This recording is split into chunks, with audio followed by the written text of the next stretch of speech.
Welcome to Daily Dose of Aramaic Grammar Lessons. This is Lesson 16, in which we'll be talking about perfect verbs. More information on this topic can be found in Biblical Aramaic for Biblical Interpreters, pages 130 to 139. Now let's place all of the major stems of the strong verb, that paradigm, on one page. What do we want to notice first? Well, let's look at the top where I have placed some of the cells here in white. This is because, just as is the case with our Biblical Hebrew studies, we give names, we give titles to the verb stems based on the perfect third-person masculine singular verb form of the various stems if the root were pei, ayin, lamed. So you see pa'al, pa'il, hitpa'el in the G group.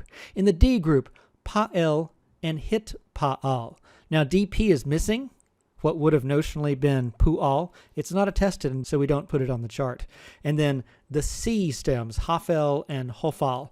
Hofal, actually, in the perfect third masculine singular, is the same form as the hofal in Biblical Hebrew. I did not decide to put afel and shafel on this chart, which are also causative verb stems, just merely because I wanted to have a sufficiently large font so that we could easily see various features here that we're going to highlight. Okay, so first, let's look over to the right with what I've used the color red for. Except for the third-person masculine singular perfect verb form, suffixes are attached to the end of the perfect verb to give us person, gender, and number for the various forms. These suffixes are different than in Biblical Hebrew, and it's because of the use of suffixes that we could say that the perfect verb form is the suffix conjugation. Next, I'm going to shift my use of red to the characteristic features of each of the verb stems, and we're going to look at those as we march through the chart. So first, let's draw our attention to the pa'al. I'm using gray here to gray out second feminine singular and second feminine plural. Why is that? It's because these forms are not attested in Biblical Aramaic. We reconstruct them from extra-biblical Aramaic of the time. So we include it here on the chart for the sake of completeness so that we understand, of course, that these expressions existed in Biblical Aramaic in that time. They just don't exist in the Biblical Aramaic of the Bible. And then I want to highlight this form, the third feminine plural, with the kametz hey suffix. We see that? Our Biblical Hebrew instincts would not lead us to believe that a kametz hey suffix was third feminine plural. Two things. First, interestingly, third masculine plural and third feminine plural have different suffixes, unlike the case with Biblical Hebrew. There's just a third common plural perfect verb form in Biblical Hebrew. Second thing we want to know is that third feminine plural does not actually appear in the ketiv, that is to say, what is written in the Hebrew Bible, but there are a couple of places where it is the Karei reading. And there are some medieval Hebrew manuscripts where in those places it appears in the text to have a kametz hey ending, designating rightly a third feminine plural perfect verb form. Next, we see the pa'il. The distinctive factor here with pa'il, of course, it has the same suffix system as the pa'al. All of the stems use the same suffix system, thankfully. The distinctive thing we see here, of course, is the hirik yod. It's not really an infix because it's a vowel, but we can notice that hirik yod as one of our key determiners that we're looking at the GP stem. Next, hitpa'el. Well, quite obviously, we have a hit prefix, right? And then I also have the second root consonant put in red because we notice it's not doubled, right? Because when we get over to hitpa'al, we see a very similar verb form in which that second root consonant is doubled. So it's not here, so that's going to be a fantastic clue for us that we're looking at TG, hitpa'el, instead of hitpa'al. Next, pa'el. Pa'el is the D stem. It's heading the D group, and we see here debuting before us the distinctive feature of the D stems, which is the doubled middle consonant. There is no DP stem, what would have theoretically been a pu'al attested in biblical Aramaic. And then finally we get over to hit pa'al. And as we said before, we really notice that doubled middle root consonant. Now, in this case, there are certainly some vowel differences that we could look at and examine why there are different vowels there from hit pa'el. But probably in our quick sight reading of biblical Aramaic texts, we could notice the presence or lack of doubling on the middle root consonant as our means of distinguishing between hit pa'al and hit pa'el, the T forms, the reflexive stems. Let's move over to hafel. The hey prefix with a patach is a good clue for seeing that we're looking at the C stem, and then the CP, the internal passive, hofal. That would be, of course, a kametz hatuf rather than a kametz under the hey. Now, when we studied the tense aspect and modality that's inherent in the expressions of the biblical Aramaic verbal system, we said that the biblical Aramaic perfect was normally a past tense verb form. And in that guise, it had a default aspect of perfective, which we expect from past tense expressions, and a default non-modal modality. And what we mean by default in these cases is, unless we have a reason to believe otherwise, it's most likely going to be this configuration of tense, aspect, and modality for the perfect verb form. So let's look first at the perfect verb form's use as an Aramaic past tense. Thus he said to him, Daniel 2:25. That would be the pa'al G perfect third masculine singular, and it's just the next thing that happened in past tense.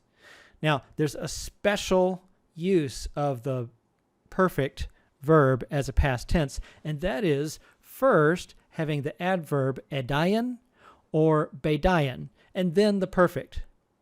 This is used in sequential past narrative.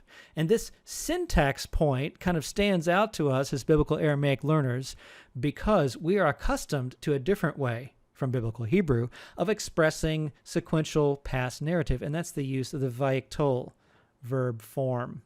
So there is no vayiktol in biblical Aramaic or an equivalent, except if we say that, well, this is the way that biblical Aramaic expresses sequential past narrative. And just like some passages that have vayiktol, there can be quite a few of them in a chain.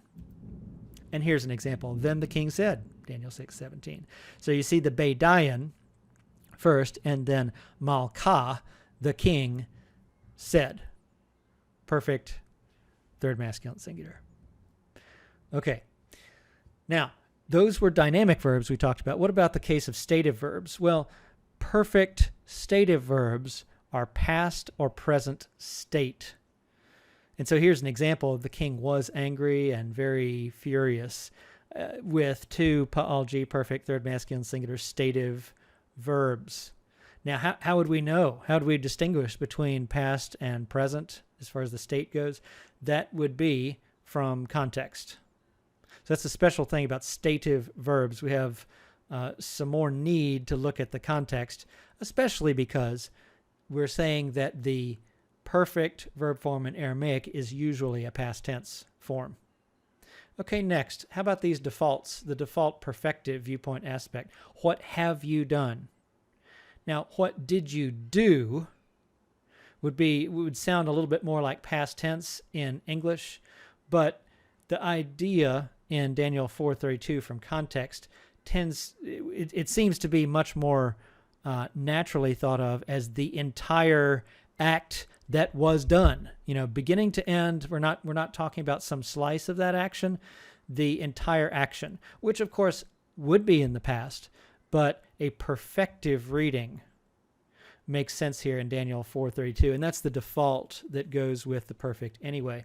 And then non-modal, well, we could even use the same passage here. What have you done? We're talking about something that is verifiable, an action that took place in the real world. So that's non-modal. Now, we mention these things so that we can talk about exceptions, right? So here's what appears to be a present use of the perfect. For I know that the Spirit of the holy gods is in you, just like, with Biblical Hebrew, psychological verbs. Okay, so thoughts, emotions, these kind of ideas tend to use the perfect verb form in situations where it appears in our English tensed kind of mindset that present tense is really what's being communicated. So here's an example with Yod Dalet Ayin, for I know. Okay? And then, how about the future? There is actually a fairly well-known, pretty unambiguously future use of the perfect. And the kingdom and the dominion and the greatness of the kingdoms under all the heavens will be given to the people of the holy ones of the Most High. Why is this a perfect? Well, there's plenty of scholarly discussion about why this is a perfect. I am, at this point, just showing this as a notable example of a clear departure from the typical use of the perfect. So this is for the root yod, he, bait. Let's not get confused about that being a yod prefix for a prefix verb form, an imperfect. Next. An imperfective use of a perfect. Might not expect that, especially from the title. But then I have already introduced in previous lessons the use of the he vav he verb with a participle as a means of expressing imperfective viewpoint aspect. So in the red, if you can see, that he vav he verb is a perfect. And then we have the participle of the root ayin, bait, dalet. So this is not really a departure, a strange use of the perfect, and we have this established compound tense, okay? But we just may not have expected that from the intuition we've built up from Biblical Hebrew that the perfect could be used for imperfective viewpoint aspect. But notice, and 3 times a day he knelt, prayed, and gave thanks before his God, as he had been doing before. So there's this ongoing idea in the past where it's not talking about any particular instant, any particular day, any particular action necessarily, except for it's just all these actions bundled together. So that's imperfective viewpoint aspect in the past. And finally, there's actually the possibility of a modal use of perfects. And we'll understand why, unless we find it having something to do with the law of his God. I've placed in that white highlighting a modal particle, sort of a lest idea, or unless in this case. And this is talking about something that, well, it hasn't happened yet. Okay, so I mean, these are the people who are plotting against Daniel to entrap him. Something that has not happened yet, but is being posited as something that could happen. And once it happens, and these enemies witness Daniel doing what he's doing, they're going to turn him in. So they've chosen a perfective with a modal particle. So here's an example of a modal use of perfect. Well, that brings us to the end of this quick survey of perfect verbs. I would suggest that we not get hung up on these examples of departure from default values of tense aspect and modality. I just suggest we not have that discourage us from viewing the perfect as mostly according to expectations, functioning as a past tense verb form in Biblical Aramaic. And we'll see that perfects and then their opposites, imperfects, have this past and non-past or future function as we now turn in Lesson 17 to imperfect verbs. And I look forward to covering that with you.